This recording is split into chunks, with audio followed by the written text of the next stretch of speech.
हमारे लिए अत्यंत आह्लादित करने वाला क्षण है।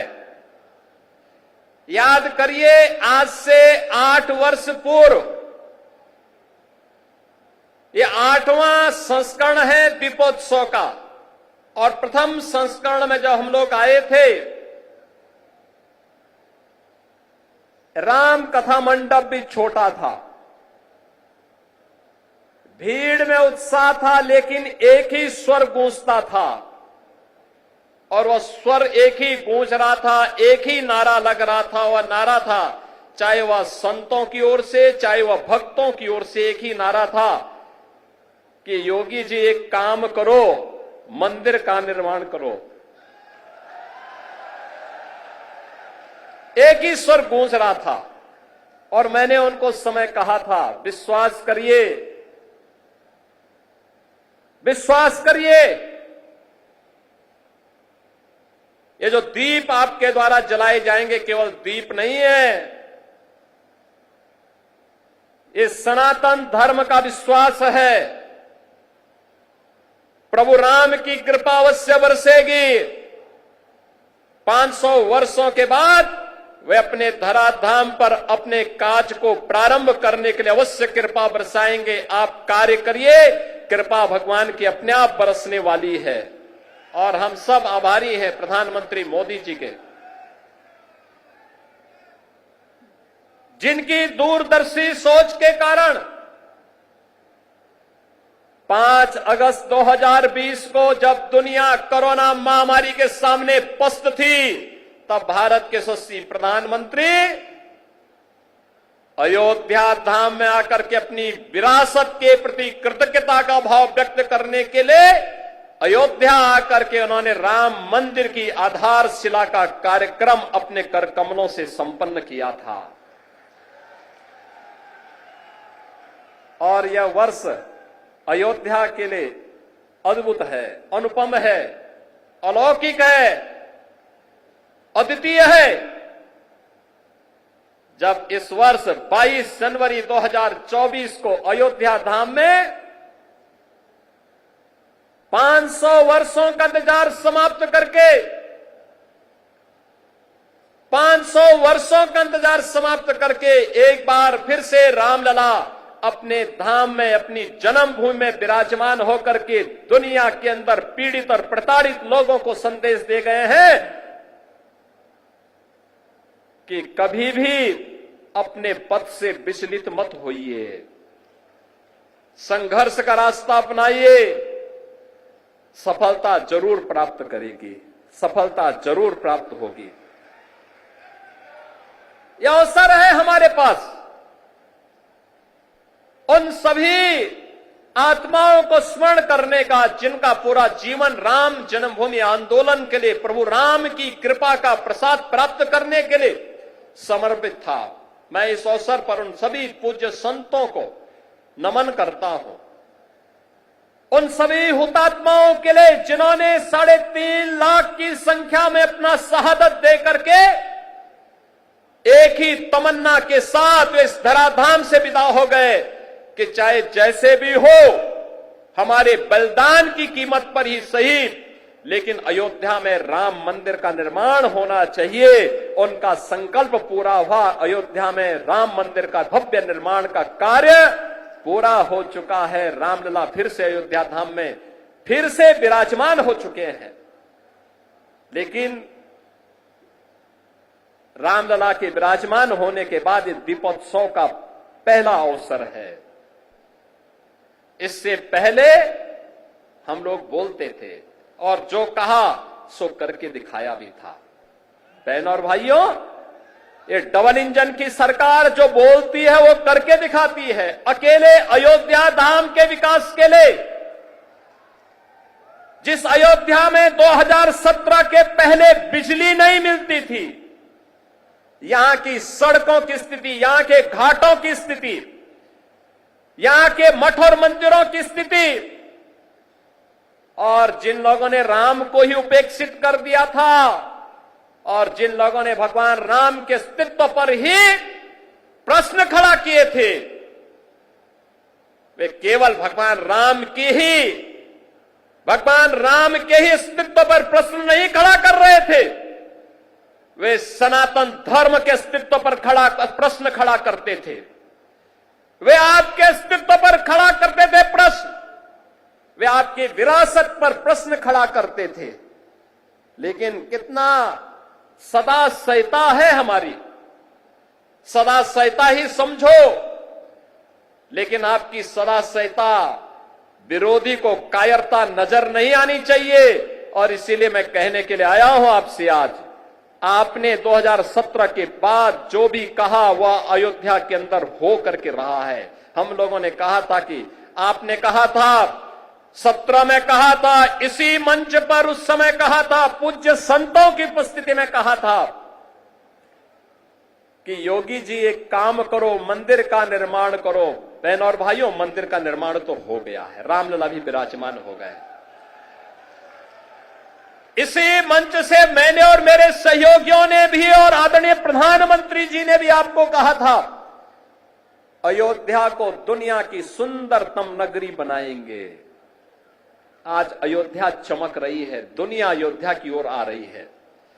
31,000 करोड़ रुपए की लागत की परियोजनाएं या तो पूरी हो गई है या जिन पे कार्य युद्ध स्तर पर चल रहा है। और बहनों और भाइयों, इससे भी आगे जाकर के भी इस पे कार्य होने हैं। ये तो एक शुरुआत है, शुरुआत। अयोध्या एक शुरुआत है सनातन धर्म के लिए। विरासत और विकास के प्रधानमंत्री मोदी जी के विजन को जमीनी धरातल पर उतारने के लिए, उस अभियान को वैश्विक मंच तक ले जाने के लिए आज काशी हमारी चमक रही है। भव्य और दिव्य काशी के दर्शन दुनिया कर रही है। आज हमारा अयोध्या धाम जो भी आता है, मैंने 22 जनवरी को दृश्य देखा है, 23 जनवरी को मैंने वह दृश्य देखा है, जब देश भर से आए हुए श्रद्धालु अयोध्या में भगवान राम के मंदिर का दर्शन करते थे। उनके आंखों में खुशी के आंसू थे। कोई पिलर को पकड़ करके आंसू बहाता था और कोई जमीन पे लेट करके भगवान को भी दंडवत करता था। उनके सामने शीश नवाता था, लेकिन अपने अश्रु बहा करके खुशियों को भी उजागर करता था। बहनों और भाइयों, वह सभी दृश्य मैंने अपनी आंखों के सामने अयोध्या के अंदर देखे हैं। और मैंने उन लोगों के भी काले कारनामे देखे हैं जिन्होंने राम भक्तों के लहू से अयोध्या को और सरयू मैया को लहूलुहान किया था। वह दृश्य भी हम लोगों ने अयोध्या के अंदर देखा है। और इसीलिए मैं आपको एहसास कराने के लिए आया हूं आज। हमने जो कहा, ये डबल इंजन की सरकार ने जो कहा था वह तो करके दिखा दिया। अब अयोध्या की बारी है। अयोध्या को फिर से अपने आप को साबित करने की बारी है। और याद रखना, ये मां सीता की अग्नि परीक्षा बार बार नहीं होनी चाहिए। हमें इस अभिशाप से निकलना ही होगा। अयोध्या को भव्य और दिव्य रूप देना ही होगा। इसके लिए अयोध्यावासियों को एक बार फिर से आगे आना होगा। और इसी के लिए आज हम आपको एहसास कराने के लिए आए हैं। ये जो कार्यक्रम इतनी भव्य रूप में यहां पर आयोजित हो रहे हैं, ये जो स्वरूप है अयोध्या का, ये बदलावा स्वरूप आज दुनिया को अपनी ओर आकर्षित कर रहा है। कोई सोचता था अयोध्या में 4 लेन की सड़कें होंगी, धर्म पथ के नाम पर होंगी, राम पथ के नाम पर होंगी, भक्ति पथ के नाम पर होंगी, जन्मभूमि पथ के नाम पर होंगी। कोई जानता था इतने फ्लाईओवर अयोध्या के अंदर बनेंगे? कोई कभी कल्पना करता था कि अयोध्या, जहां 4 घंटे 5 घंटे बिजली नहीं मिलती थी, जो लोग आपको बिजली के लिए तरसाते थे, सड़ी हुई गर्मी में तरसने के लिए छोड़ देते थे, वे भी आज राम की दुहाई दे रहे हैं। जो लोग राम जी की पेड़ी में सड़े हुए जल में आपको स्नान करने के लिए मजबूर कर देते थे, वे भी आज अयोध्या आकर के अपना ताल ठोकना चाहते हैं।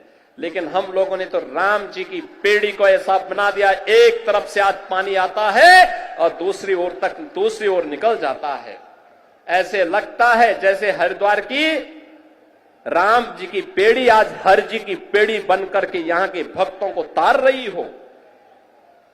आज अयोध्या को देश की पहली सोलर सिटी बना दिया गया है। और याद करिए, हजारों वर्ष पहले भगवान राम पुष्पक विमान से अयोध्या आए थे और तब से अयोध्या में फिर से विमान नहीं उतर पाया था। बहन और भाइयों, मोदी जी की कृपा से अयोध्या इस अवसाद से मुक्त हुआ। अयोध्या में इंटरनेशनल एयरपोर्ट बना, पूरे देश की कनेक्टिविटी अयोध्या के साथ जुड़ी। जिन लोगों को कार्य नहीं करना था, पहले राम के अस्तित्व पर प्रश्न खड़ा करते थे, उससे पहले राम भक्तों पर गोली चलाते थे, जब एयरपोर्ट का निर्माण कार्य प्रारंभ हुआ तो उन्होंने कहना प्रारंभ कर दिया कि साहब ये किसानों का शोषण हो रहा है। जब यहां पर मंदिर, यहां सड़क के चौड़ीकरण का कार्य प्रारंभ हुआ, उन्होंने कहा साहब व्यापारियों का शोषण हो रहा है। मुझे बताओ, अगर हम 4 लेन की सड़क नहीं बनाते, 4 लेन की सड़कें यहां की नहीं बनती, तो ये लाखों श्रद्धालु आ रहा है, क्या यह अयोध्या में सुरक्षित यात्रा कर पाता, यहां दर्शन कर पाता? क्या अयोध्या में इतना इंफ्रास्ट्रक्चर आजादी के बाद जिन लोगों ने प्रदेश में और देश में शासन किया, उन्होंने क्या इस प्रकार का इंफ्रास्ट्रक्चर दिया था क्या कि यहां पर लाखों श्रद्धालु आकर के दर्शन कर पाता? एवरेज 1 लाख श्रद्धालु वर्तमान में है और पीक सीजन में यह 5 लाख और कभी कभी 35 लाख तक पहुंचता है। बहनों और भाइयों, यह जो कार्य हुआ है, जिन लोगों को नहीं करना था वे प्रश्न पहले खड़ा करते थे, आपके अस्तित्व के लिए राम भक्तों पर गोलियां चलाते थे। और आज जब विकास हो रहा है तो विकास में किसी प्रकार से बैरियर बनना है, लेकिन अयोध्या को छेड़े बगैर हम लोग इन बैरियर्स को भी हटा रहे हैं। ये बैरियर भी हट रहे हैं, ऐसे ही हट रहे हैं जैसे उत्तर प्रदेश को माफिया से मुक्त करके उत्तर प्रदेश को एक सुरक्षित प्रदेश बनाया गया है। सनातन धर्म के बैरियर को भी, सनातन धर्म के मार्ग के बैरियर भी हटाने हैं। जो लोग सनातन धर्म पर बार बार प्रश्न खड़ा करते हैं, उनको मैं बोलना चाहता हूं, सनातन धर्म ने कभी किसी का अहित नहीं किया, किसी का अहित नहीं किया, सबको गले से लगाया। दुनिया की कोई ऐसी जाति, कोई ऐसा मत, संप्रदाय, सेक्ट नहीं जिसकी विपत्ति के समय सनातन धर्मावलंबियों ने उन्हें शरण देकर के फलने फूलने आगे बढ़ने का अवसर न दिया हो। विश्व मानवता आज भी इसके प्रति कृतज्ञता ज्ञापित करती है। लेकिन इस सेकुलरिज्म के नाम पर राजनीति करने वाले लोग आज सनातन धर्म पर कुठाराघात करके न केवल सनातन धर्म और भारत की आत्मा को लौलुहान करने का कार्य कर रहे हैं, बल्कि इसके नाम पर भारत के अंदर आतंकवाद और नक्सलवाद को लोग बढ़ाना चाहते हैं। क्या नक्सलवाद और आतंकवाद को हम बढ़ावा देना देंगे?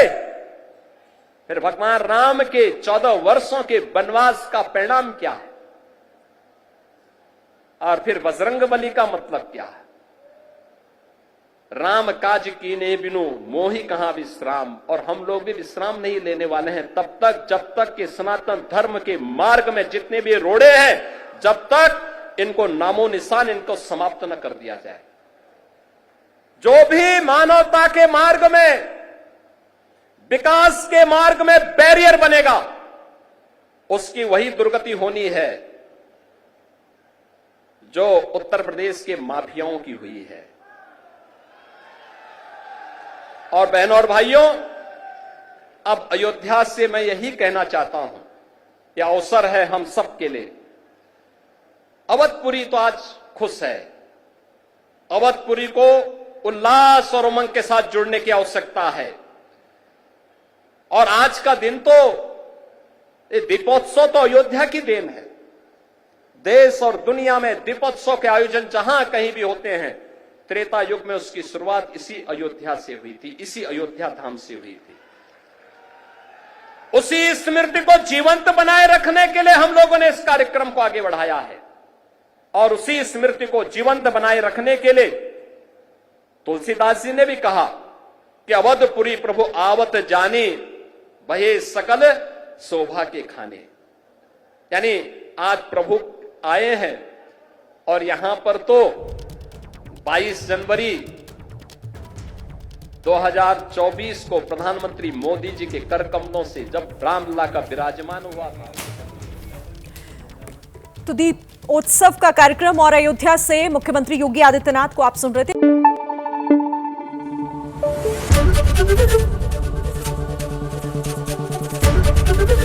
एबीपी न्यूज आपको रखे आगे।